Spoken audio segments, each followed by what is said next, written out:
Top of the morning to you guys, and welcome back to more Beacon Pines. Gotta say, I'm loving this game. There's just all the options you can do and stuff. Man, it's awesome.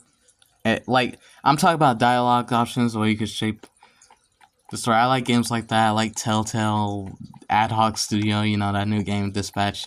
Anyways, we're gonna go ahead and continue this. This guy didn't want to talk to me.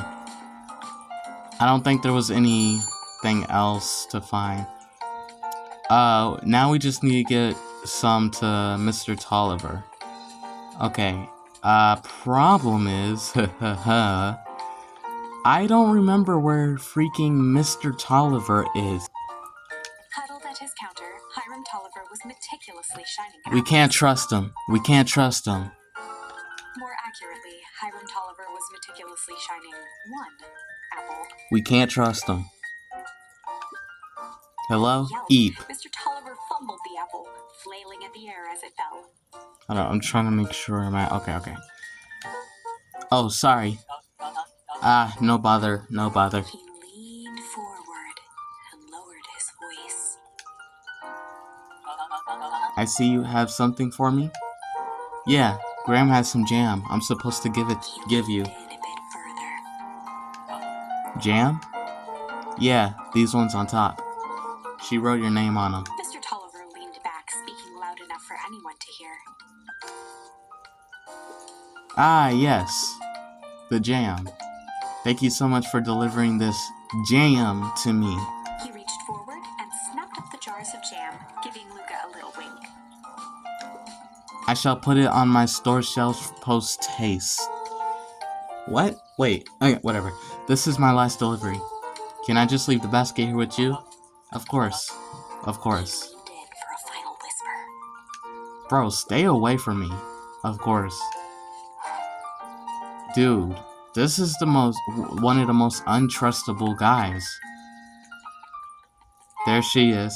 Hey, you. Anchovies or pineapple? I'm gonna have to go with...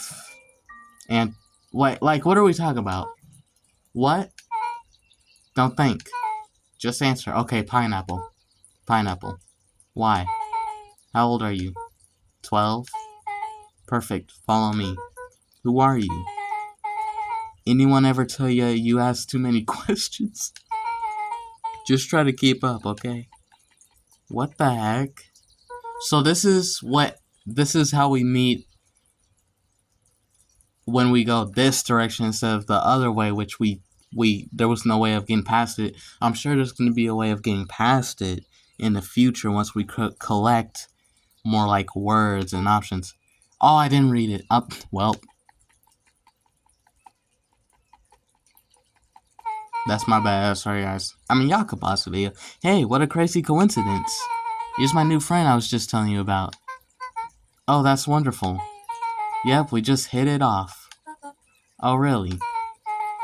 Get this, his favorite pizza topping... I should have chose anchovies. I should have chose anchovies. Pineapple, to me, does not belong on no dang pizza. Oh, and what is your new little friend's name? Beck locked eyes with Luca. The look on her face was equal parts expectant and desperate. Luca Van Horn. Nice to meet you. I'm Nellie, and this is Ilona. We're Beck's parents. Oh. They're, gay. I know y'all can't see her. Yeah. Interesting. Beck gave Luca a quick nudge. Oh yeah, Beck told me all about you. Already feels like we've known each other for years. So you both can stop obsessing about me making friends. Oh darling, we never doubted you. It's just that for children with fewer than 5 close friends, the probability of a stunted development doubles. Well, one down, 4 to go, I guess. What Nellie means is that we just want this move to be as easy on you as possible. You can relax. A friend has been friended. This calls for a celebration. Luca, you must join us for dinner tonight. I just met y'all. There's crazy stuff. Missing people. All I know for sure is there's one missing person, our mom. And we've already saw some other stuff. And I'm just gonna... last video, that one dude, you know, the old guy, that was by the... I think it was called something drugs. You know, the guy... He was literally one of the guys that we just delivered jam to. I think it was, yeah, Nuncreed. Last video, he was like, you Van Horns just can't keep, like, you know, something. You Van Horns can't just mind your business. I think they took his mom and killed his dad. Theory. This is a theory. Let's continue. Luca, you must join us for dinner tonight. Dinner? Wow, another coincidence. I actually already asked him, and he said he would love to. It's just wonderful. In that case, we should pick up some groceries. You two don't get into too much trouble now. What the heck, bro? I mean, we already met her. Wow, I can't believe that worked. Thanks a ton. You're welcome. I owe you one. My moms are great and all, but they can be a bit much sometimes. Our house is the little cottage next to that big mansion place. Wait, you live on the Valentine estate? Yeah, that's the spot. Meet me by their big creepy gate. Don't be late, or I'm back to square one on this whole friend grift. Great, see you there. Okay, there is something I want to... Okay, she's going that way. Before I go that way, there was this area over here that I didn't really get a chance to explore. We could find more words to use over here, so... No touching? What if we do touch it? Nothing happened. Nothing happened.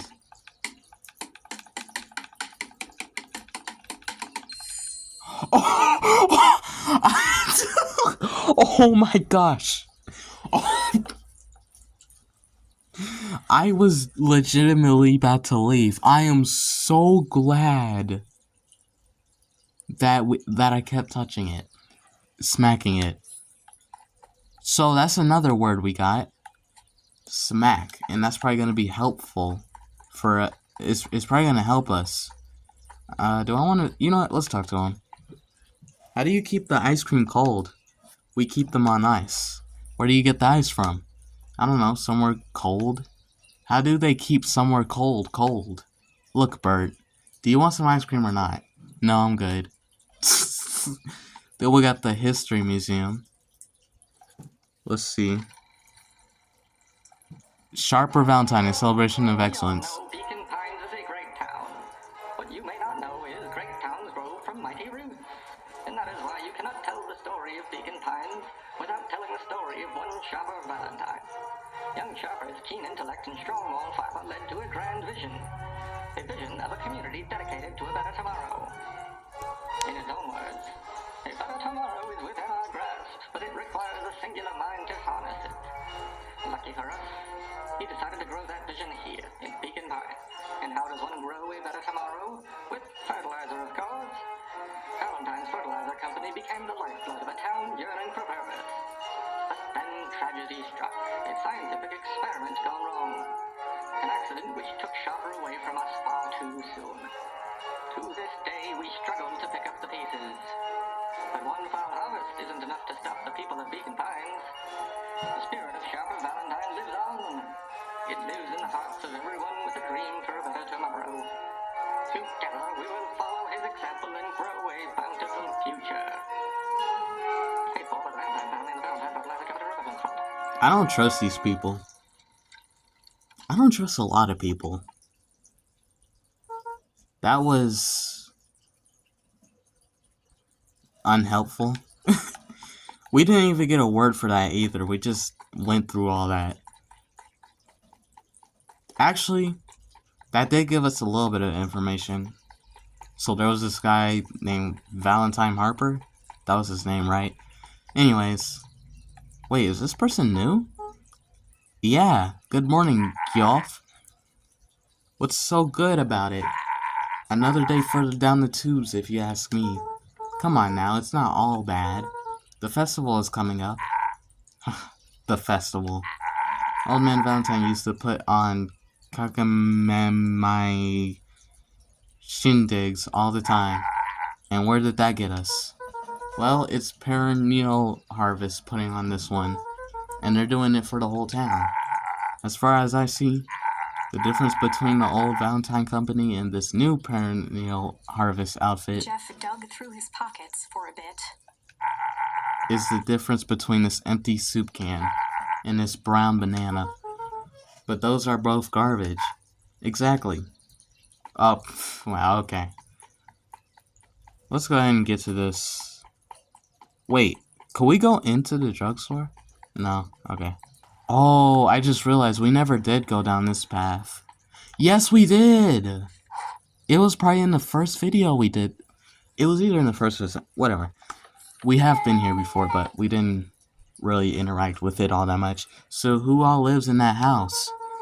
Harris and Gus Valentine grew up there. And Solomon moved in a few years back. The creepy little kid in the vest? That sounds like the one. So just 3 people live in that huge thing. I bet a bunch of shady stuff happens all the time in a place like that. I bet it does. Not really. The Valentines pretty much keep to themselves. Which is more reason to think that they are up to some so it's empty and boring? Pretty much. What a waste. My mom says that it used to be way busier back before Sharper died. Before the foul harvest. Okay, that's like the 5th time someone mentioned this foul harvest thing. And you all use the same ominous tone. Eventually you're gonna explain to me that how that harvest got all fouled up. But we can't keep my parents waiting anymore. This way. Wait. Well, you know what, never mind. Alright. At the crib, most kids would have just ditched me by this point. Why are you still here? You look like you could use some help. You know what, Luca? You're not so bad. Let's get through this as simply as possible. Just eat, smile, and nod. Fun. Great, whatever you do, don't bring up their work. I think I can handle that. You want to know why they don't want you to bring up their work? Because they're in on it! Just moved here. The only reason they're moving around so much is because they're part of this. They're doing some type of global thing. Beck took a long breath, then gave a firm nod. I'm not trusting anyone, bro. Chapter 4. I mean, yes, I'm trusting the kid. But I mean, you know, maybe I should give more people benefit of the doubt. Dinner with the Moodwills. Ilona Moodwill was worried about change. A gardener at heart, she understood the necessity of change, relied on it even. But there was a difference between the controlled world of her plants and this cluttered cottage in a strange town. Almost done. Nellie was a blur of activity, digging through boxes. Sorry, love, couldn't find the dishes. We'll have to make do with paper plates. Dinner went by without much conversation. As she watched Beck and Luca finish up their pizza, Ilona let herself relax into the chair. The things she cared about were still here. Nellie finally had the job of her dreams. Beck was beginning to take root. Ilona's task was simply to tend to them. She could do that. So, Luca, tell us a bit about yourself. Where do you live? Oh, I live with my grandma, over on the other side of the river. Your grandma, where are your parents at? Beck, manners. It's alright. My dad passed away in an accident at the fertilizer plant 6 years back. Once again, we're We're going back to the fertilizer plant, which is probably not. His dad was a part of it! Bro. The theories I'm just conjuring up. His dad was a part of it.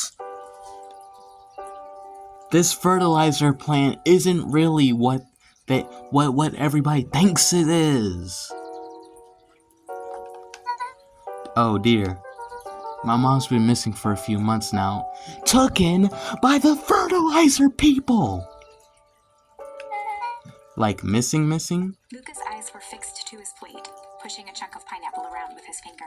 Nellie was the one who eventually broke the silence. Luca, how did you like the pizza? Oh, it was good. Very good. Normally we'd have put more effort into dinner. Ilona nervously gestured toward the boxes. We aren't fully settled in, and Beck had mentioned that it's your favorite. I'm sorry, are we just skipping the part where he said his mom was missing? The reason they're not talking about it is because they're part Beck. I'm sorry, Luca. This move has us all a little tired. Luca wiped his face with his sleeve. No, it's fine.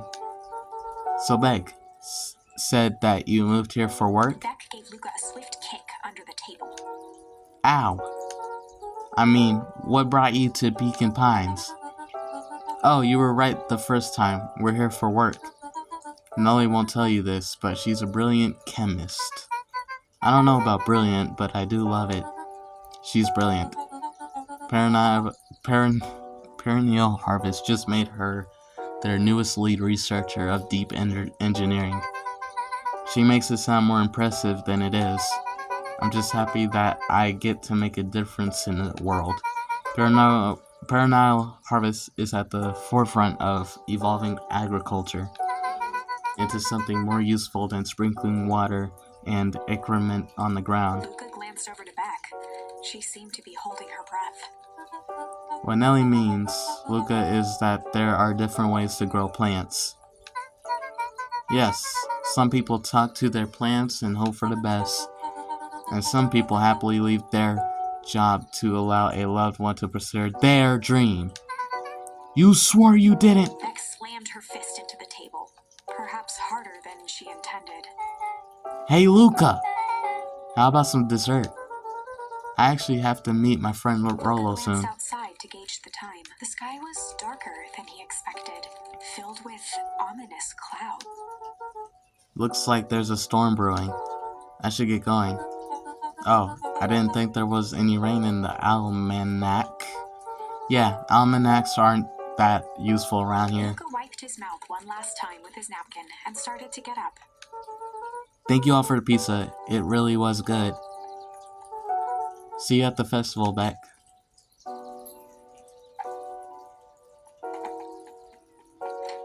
Wait up. I'll walk you home. Surprised, Luca turned around. He knew Rolo could be prickly around new people. But Beck seemed cool. Rolo would warm up to her eventually. Probably. Luca began to respond, but the sky answered for him as the clouds above began to break. That sounds worse than rumble. Or wait, is that better? Maybe it's better. I'm gonna say break. Luca began to respond, but the sky answered for him as the clouds above began to break, revealing patches of star-filled summer night. Moonlight filtered down, shimmering in the treetops. Okay, I'm actually glad I chose break. Sure, you can meet Rolo. You're not going home? No, I promised Rolo I'd tell him about... Luca stopped himself mid-sentence. Promise you tell him what? Spit it out, bub. We're thick as thieves now. If there's a juicy secret, you gotta tell me. Okay, you can come to the treat house and I'll tell you both what happened. Heck yeah. Okay. Luca saw Beck skulking by the gate. So you're telling me there's nothing mysterious or creepy about this place? It's mostly boring and empty. I refuse to believe that. Big spiked gate, looming mansion, rich reclusive owners. It even smells shady. Beck grabbed the wrought iron bars and shook the gate. Bro, mark my words, you decadent nightmare house. You will reveal your secrets to me! Yo, why is she tweaking?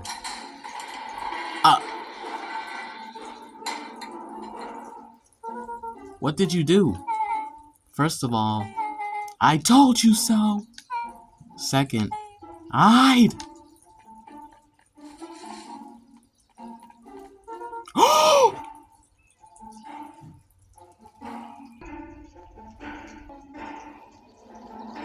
What?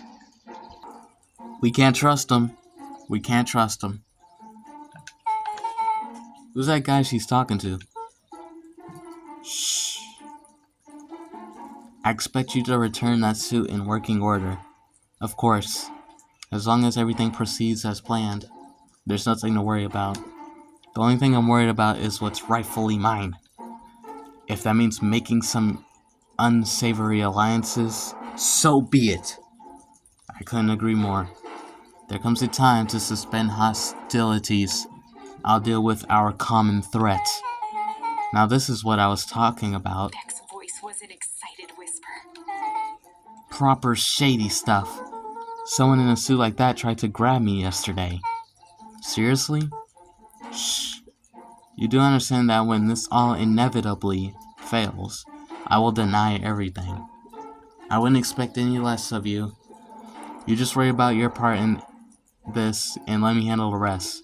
I can't wait to see the look on that Rube Kara's face.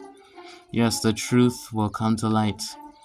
I'm still surprised you're so comfortable with the potential collateral damage. If there's one thing I've learned, it's that change is painful. Wow, I was expecting shady, but that's just flat out super villain talk. If you don't mind me asking, why? Why are you doing all this? The mysterious figure retracted their mask, hair pushing out from all corners. We're about to see who it is. Family. Is that who I think it is? A chill ran down Luca's spine. Is that his grandma? His vision blurred. Beck stifled a sharp wince, and Luca looked down to see himself wrenching her hand. An answer I can certainly respect. Gran tousled her hair back under That's- the face mask. I knew it. Ever since. Bro, this game is even crazier than I thought. It's like twist after twist. I knew it ever since, I think, the whole phone call thing. Like, you know what? Let's just continue.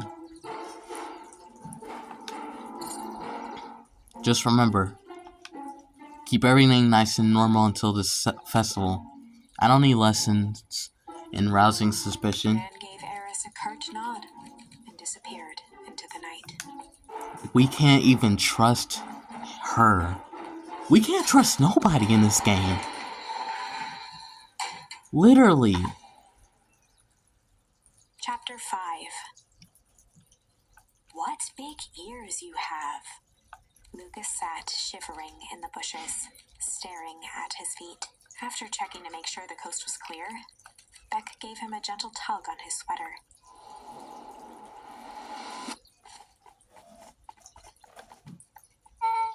What's wrong? You look like you've seen a ghost. Why were you so scared of that old lady in the hazmat suit? That was my gran. That was your gran? Yeah. Okay, well, I'm sure there's a perfectly reasonable explanation for all this.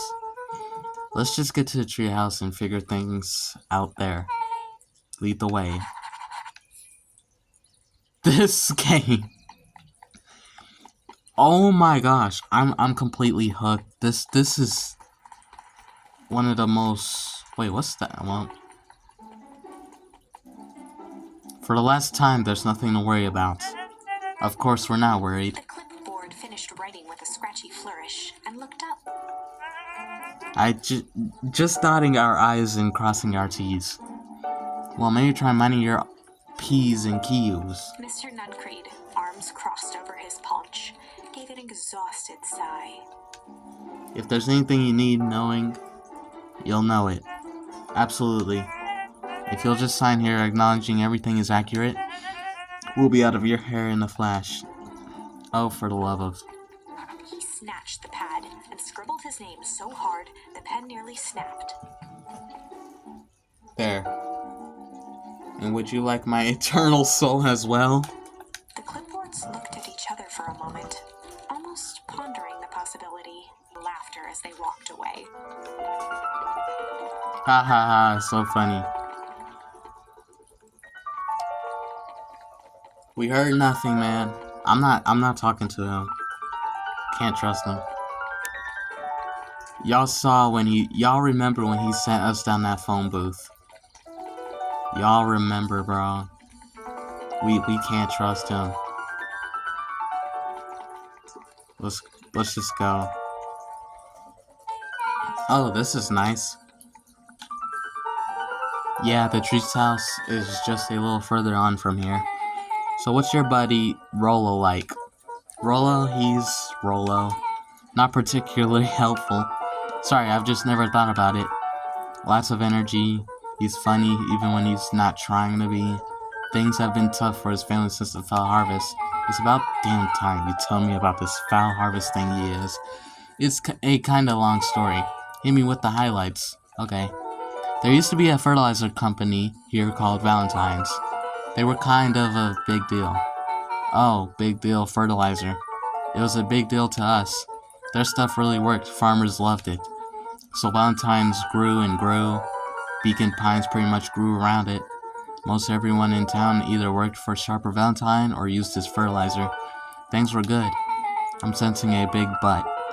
Around 6 years ago, Sharper Valentine suddenly died, and something changed. Changed how? Could have been a bad batch. Maybe it was in the water or air or soil. Nobody knows. But all the crops died, and everyone blamed the Valentines. So they killed him. They killed Valentine. The Val Harvest, yeah. Valentine's fertilizer went out of business. Half the town lost their jobs. Sheesh. The next year, the crops came back, but something was different. You plant a crop, do everything right, and it's sort of a crapshoot.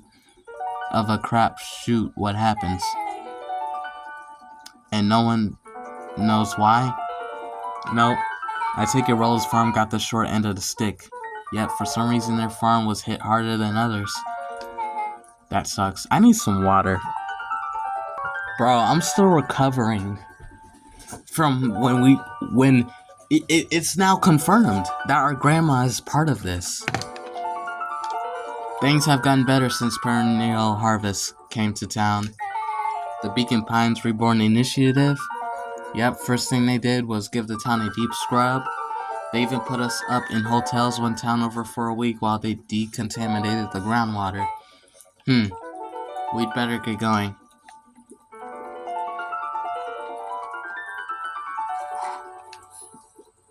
It's about time. I was about to give up and go home. Who's the new kid? Name's Beck. You must be Rollo. I see my reputation precedes me. Welcome to Mission Control. Rollo waggled his head with pride. You'll find we've spared no expense in construction. I've seen worse looking piles of junk. Thanks. Hey Luca, you know the security concerns we talked about? Yeah. While I was waiting, I made some improvements. Let me lock this baby down for a little test infiltration. Can't be too safe these days.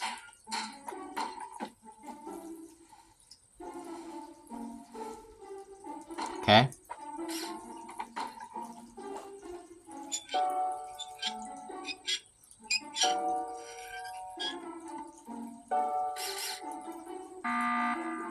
What the heck? He goes all out, doesn't he? Always. Lavish, we got a new word. Alright, so we just... Oh, I see, we hit this. We hit this and we can go in, right? Right? That's how it works. There we go. Another one?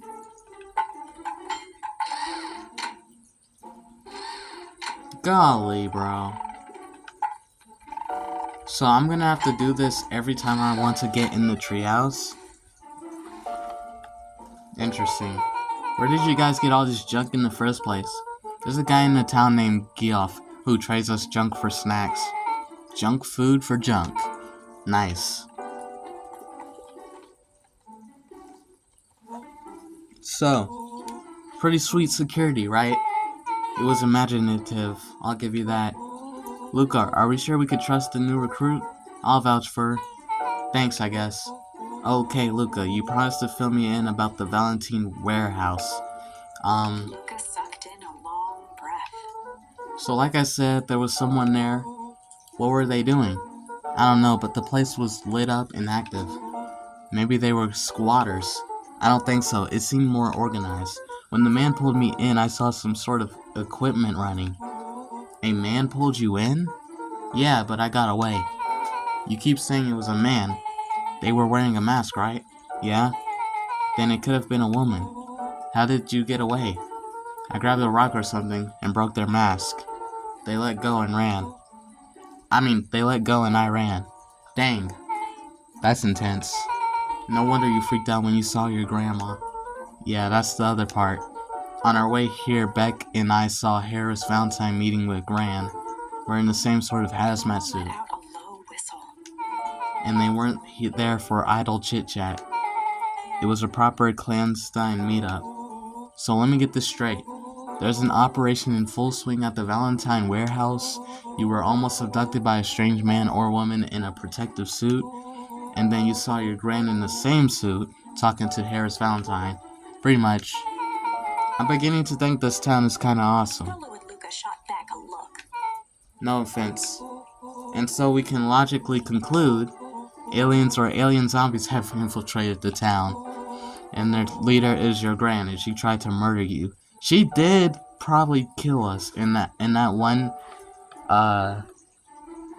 ending in the first video. First of all, and for the last time, there are no aliens. Second, it could have been my Gran at the warehouse. Couldn't have been. I broke the person's mask to get away. The mask Gran was wearing wasn't damaged. But she's definitely hiding something. Maybe. Your Gran is weird, but she might be the most boring person in the universe. All she does is sit around all day making jam. What could she possibly have to hide? I don't know, we haven't talked much since we moved in. Moved in? Your Gran isn't from here? No, she came a few months back to take care of me after his mom went missing. Did you know your Gran before? Not really, no. It'd been years since I'd seen her. Luca, don't take this the wrong way, but are we sure your Gran is on the up and up? Luca gazed out the window. I don't think so. No. We cannot trust her. I'm just saying. It sounds like strange stuff has been happening since she showed up. We could say the same thing about your family. But you're right. Luca, your Gran is hiding something. And Pa always said folks only bury stuff worth digging up. We need to investigate your house. If my Gran really is hiding something, don't you think I would have noticed by now? That's kind of the whole point of hiding something. I guess you're right. Gran's been leaving the house for hours at a time this week. I'll call you two tomorrow when the coast is clear, and we can start getting to the bottom of this. I'm always game for a good snoop. You can count me in. Alright. Chapter 6. Secret Lair. Summer forged ahead, but the nights only seemed to grow colder. Luca walked home slowly under the pale starlight, cautious to avoid any more surprises lurking in the shadows. Reaching home, he slipped quietly into bed, half dreading what they might discover the next day.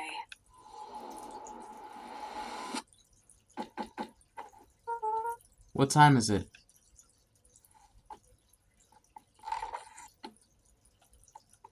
Alright. I bet you it's something in these rooms. Rollo, what on earth is that? That ridiculous thing on your head. Oh, this? It helps me think. You're gonna need a lot more of those. Joke all you want. We'll see who's laughing when I crack this case wide open. The coast is clear. The coast is clear? Yep, whatever she's been up to this week, it's been keeping her busy most of the day. Very well. The game is afoot. Luca and Beck rolled their eyes as Rollo strutted across the room. If I were Gran, where would I hide my deepest, darkest secrets? Perhaps where you might least expect it. Rollo flung open the cabinet with confidence. Aha! He coughed as a veil of dust hit his face. I think it's safe to assume anything that dusty isn't what we're looking for.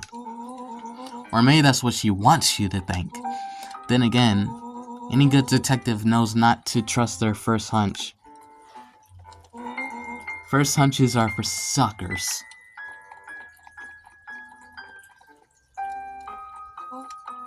Eureka! She lit a fire in order to burn the evidence. She keeps that fire going every day, Rollo. Drat! It may already be too late. Just think of the mounds of documents lost to ash. Okay, I'm gonna stop you right there. Can we just think for a moment?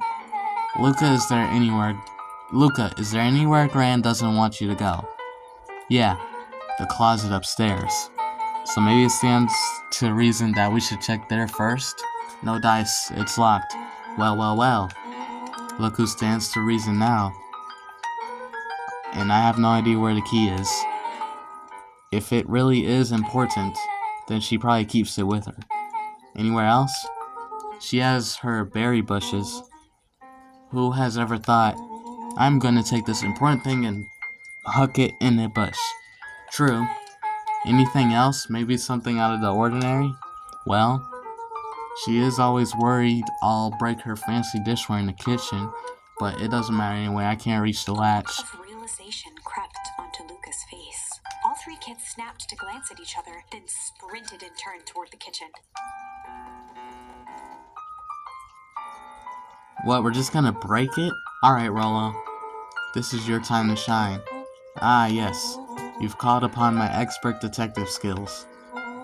And now I shall proceed with... Before he could finish, Luca scrambled up Rollo's back.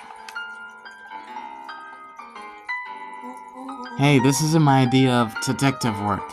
Every squad needs a good lockpick. And every good lockpick needs a sturdy head to sit on. This is beneath my standing. Stop complaining and hold still. Got it. The three crowded around the hutch to peer in. With the glass doors opened, a perfect porcelain display gleamed in front of them. Their eyes searched for anything amiss, but the only distinct feature was its impeccability. Well, that was anticlimactic. Yeah. I don't really know what we were expecting. Like, oh, hey. Let me just yank on this random teacup and... pulled on one of the teacups. It slanted forward with a hollow click. What the heck? The entire hutch began to rustle What? and slide under its own power.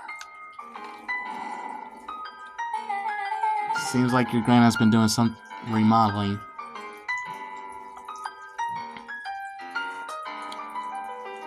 Whew. This game. Dude, only two types of people have secret lairs. Evil masterminds and superheroes. So which one do we think she is? We're about to find out. If she's a superhero, she won't mind all that much. Okay, so more of an unhinged conspiracist vibe. Oh, wow. Yeah, this cannot be good. We need to look around before jumping to conclusions. Okay. Luca jostled each cabinet drawer in turn. Only one was unlocked. He fingered through the filing cabinet, pausing at a bulging folder labeled Walter. For a long moment, he just stared at it. What do you got there? It's my dad. Looks like some of his old medical files. Your dad was a doctor? Luca nodded and caressed the label with his thumb. Well, are you gonna read it? Here, let me help. Rollo swiped the folder from the drawer and began leafing through the pages. He whistled to himself, barely looking at the text. How about you actually read some of it? One sec. Dense documents such as this are a lot like a cheeseburger. It's best to skip straight to the middle. That's where all the meaty bits live. Wow, I had no idea we were in the presence of the preeminent scholar in dense documents and cheeseburgers. By all means, proceed. He stopped at a page and mimed, holding up a monocle. Ah, here we are. Follow-up examination of Terence Wilby. Patient shows further signs of paleness and malaise. Body temperature continues to drop. He now describes soreness of muscles and joints. This is similar to symptoms exhibited by Mrs. Wilby just a few days past. Still waiting on lab results from Joseph. Rollo looked up with heightened surprise. See? Creepy. Yeah, that's kind of disturbing. Who's Joseph? That's Mr. Nuncreed's name. Wait. Rollo's finger traced across the page. There's more scribbled in the margins. Could it be contagious? Mr. Wilby claims the tap water at his home has been contaminated. Perhaps environmental? Lab results only raise more questions. It's like he came back to this report later and made those notes. So it might be related to something Rollo else. scanned through several more pages. Here, the writing looks shaky. I just couldn't help it. This disease, or whatever it is, progresses so fast. And with his wife passing, Terrence's condition follows close behind, exacerbated by the loss. Enough is enough. I need to take matters into my own hands. Luca, staring blankly at the cabinet this whole time, spoke softly. What does it say next? Rollo rustled the folder, trying to loose more pages. That's where it ends. What? There should be more. Frantically shoved the remaining cabinet folders, trying to find another labeled Walter. Luca, I think that's the only one. It's alphabetical, see? What did he mean enough is enough? How did he take matters into his own hands? This is bullshit. Luca slammed the drawer shut. A spider web of string connected photos of people from the town, interspersed with hastily scrawled notes. Well, she sure has kept herself busy. Is your gran a serial killer? Cause I'm starting to get the vibe. Don't be ridiculous. Sure, she's tracking the movements of everyone in town, out of the kindness of her heart. She put little symbols by some of them. Yeah, Mr. Nuncree has a check mark. The clipboards are all inside a big circle. My mom's are both on here, both with question marks. Gus Valentine has a question mark. Harris has a question mark that's been crossed out. Mr. Kerr has a bullseye. The killer has chosen her next victim. We don't know what any of this means. Whatever it means is probably not good. Okay?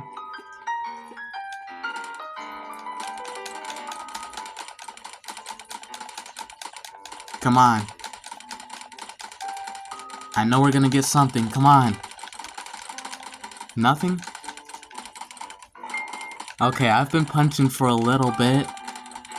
I guess there's nothing. What do we have here? Barrels marked caution, explosive. Any jam jars? That's enough jam to feed the whole town. What kind of incendiary jam is your gran making? Ooh, we got a new word. She wouldn't have had me walk around town delivering bombs, right? Only one way to find out. Rollo casually spun open a lid and dipped his finger in the jam. Huckleberries. He smacked his lips. A hint of brown sugar. And ink? What? Rollo plunged his hand in the jar, fishing out a soggy slip of paper. Aha! Rollo offered the slimy note to Luca and licked his fingers clean. It's addressed to Miss Bradley. A grand jam gram? It says, last night I used the disguise service provided to scout the location. The timing window should be possible. Operation Spark Plug is a go. Oh man, are they doing a heist? Whatever it is, it can't be good. So more a bombshell than a bomb, am I right? You're new here, so I'll let it slide. But I'm the bad joke guy around here. Well, wait, is there... Okay. They crowded around a worn-down old map of Beacon Pines.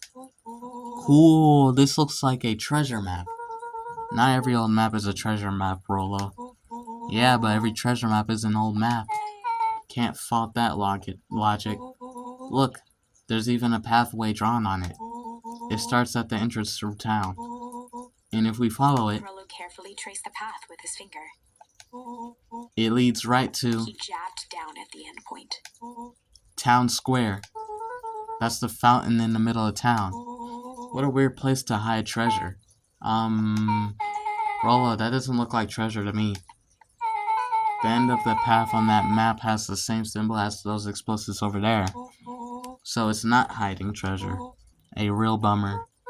Rollo, what's the thing you've been excited about for the past month? The festival. Gulp. Did you just say gulp? This feels like a gulp kind of situation. Everyone will be gathered near the center of town. She's gonna blow up the festival! Not if we stop her. What was that? Luca looked up from the map. What was that?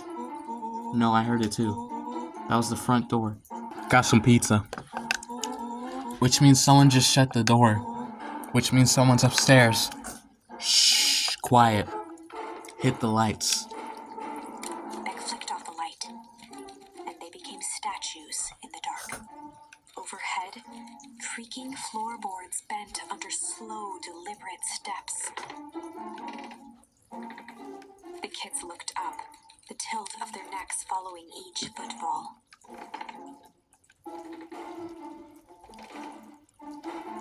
Then suddenly, it stopped. Without realizing, they'd been holding their breath. All three exhaled shakily and glanced at each other. A muffled male voice broke the silence. Hello? A final few footsteps reached the entrance above them, and the voice now echoed down the stairs. Anyone down there? The three kids shuffled to the corners without a peep. As he began to descend the stairs, the man's voice punctuated every new step. Thump. Yoo-hoo! I'm not here to hurt anyone. I'm just here to help. Just... At the bottom step, the man paused, squinting to search the room for signs of life. Huh. Guess it's nothing. Rollo shifted suddenly. Luca gave him an intense, chastising look and whispered through clenched teeth. Rollo, don't! It was too late. Rollo was already inching toward the stairway. He screeched as he charged toward the shadowy figure. Flaming chicken coop! With all his weight, Rollo tackled the man to the ground. Rollo. Mysterious creepy man? Anyone there? From the dark corner, they saw something move. Well, I didn't know if I had it in me, but there was the only one way to find out. Holy crap, Rollo, that was awesome. Wait, did you just kill that person? Luca scrambled to the hunched figure on the ground. Pressing his fingers to the man's neck, he sighed with relief. You sure clobbered him good, Rollo. He's knocked out cold. As Beck flicked back on the light, Luca and Rollo both gasped in stereo. Mr. Tolliver! Chapter 7. The Interrogation of Hiram Tolliver. Still unconscious, Mr. Tolliver slumped heavily in a shoddy old chair. His hands were bound with rope, his feet tied with some loose string. The kids huddled in a circle, discussing their plan. One thing was certain, they couldn't just let Mr. Tolliver go. They needed to know what he was doing in Luca's house. After some deliberation, it was decided. They'd run the classic good cop, chill cop interrogation. From the classic good cop, chill cop interrogation. I'll handle just gotta play it cool. Luca walked calmly to the light switch, flicking it off and on a few times. Mr. Tolliver shook his head, gathering his wits. Golly, I sure got my bell rung. He looked over to find Luca, who returned a calming grin. Sorry, Mr. Tolliver. This was all a big mistake. Luca, what's going on here? Why do you have me strapped down? No one's fault, really. Rollo just got a little startled. Rollo's here. Rollo and Beck emerged from hiding to give a timid wave. Well, alright. Mistakes happen. You kids gave old Hiram a good scare. Let's just get me out of these ropes and call it even. Luca glanced over to Rollo and Beck, who replied with skeptical looks. Mr. Tolliver, why are you in Grant's basement? I'm here to help, of course. Help with what? What's my Gran up to? If you'll just cut me loose, I can show you. How do I know we can trust you? Mr. Tolliver exhaled with disappointment. Luca, have I ever done wrong by you? No. And since your Gran moved to town, haven't I been nothing but welcoming? Yeah. So why should I turn my back on your family now? It's just, all this stuff seems pretty wild. A board with names of people from town, an archive of my dad's old disturbing patient notes, Luca gestured to the corner. barrels of explosives. I can explain everything. You just need to untie me. You kids deserve an explanation. Luca looked again to Rollo and Beck. This time they shrugged. Luca began to slowly loosen the bindings. Mr. Tolliver gently rubbed his wrists. That's a good lad. This will all make sense in time. He edged imperceptibly toward the stairs as he spoke. You see, this town has secrets, Luca. A very dark past indeed. Before the kids had even noticed his movement, Mr. Tolliver was at the light switch. A past that must be brought to He punctuated his final words by flicking the switch and rushing up the stairs. lights.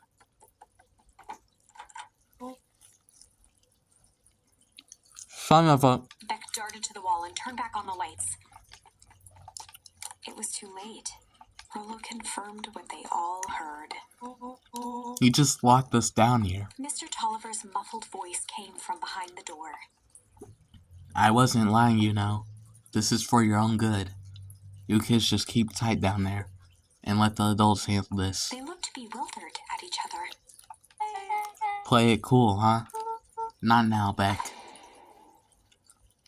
They heard the staccato thump of quick steps exiting the house. The kids looked down in resignation. This isn't how it goes in Hank Atomic.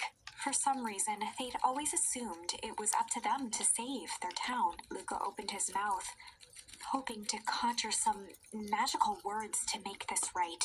Only a hollow croak escaped. The end. What? Well, we certainly aren't going to find a grand resolution to our tale locked in a basement. Back to the drawing board.